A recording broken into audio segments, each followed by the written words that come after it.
بسم اللہ الرحمن الرحیم قال اللہ تبارک و تعالی فی القرآن المجید اقم الصلاۃ لذکری ان الصلاۃ تنہی عن الفحشاء والمنکر صدق اللہ العظیم۔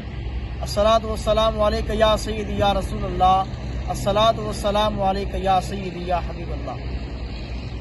سامعین احتشام، رب کائنات نے ارشاد فرمایا اقم الصلاۃ لذکری، میرے یاد کے لیے نماز قائم کرو، ان الصلاۃ تنہی عن الفحشاء والمنکر، بے شک نماز بے حیائی اور برائی سے روکتی ہے۔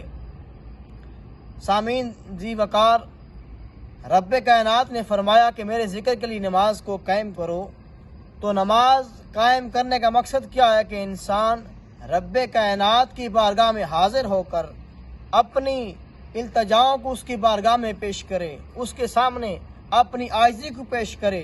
جب بندہ اپنی عاجزی پیش کرتا ہے، سجدے کے اندر رب کائنات کی بارگاہ میں اپنے سر کو جھکاتا ہے، اپنی پیشانی کو جھکاتا ہے، اپنے ماتھے کو ٹیک دیتا ہے، اپنی ناک کو زمین پر رکھ دیتا ہے، رب کائنات فرماتا ہے اے بندے، تو نے میرے لیے عاجزی کی، میرے سامنے جھکا، میں تجھے بلند کر دوں گا۔ سامعین احتشام، یہ نماز اصل میں کیا ہے؟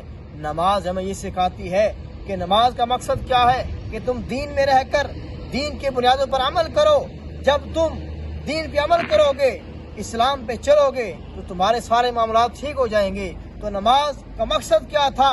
اذاں ازل سے تیرے عشق کا ترانہ بری، اذاں ازل سے تیرے عشق کا ترانہ بنی، نماز تیرے نظارے کا ایک بہانہ بنی، ادائے دید سراپا نیاز تھی تیری، کسی کو دیکھتے رہنا نماز تھی تیری۔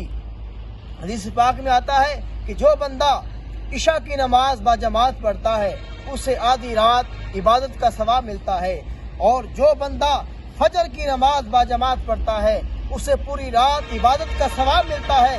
نماز کی کتنی اہمیت ہے، کتنی فضیلت ہے کہ بندہ پوری رات قیام نہ بھی کرے، ایک عشاء کی نماز جماعت کے ساتھ پڑھ لے، اور پھر صبح اٹھ کے فجر کی نماز جماعت کے ساتھ پڑھ لے۔ رب کریم کتنا مہربان ہے، ہم پہ کتنا کرم فرمایا، اور اپنے محبوب کی زبان سے ارشاد فرما دیا کہ جو بندہ یہ دو نمازیں پڑھتا ہے، اس کو پوری رات عبادت کا ثواب ملتا ہے۔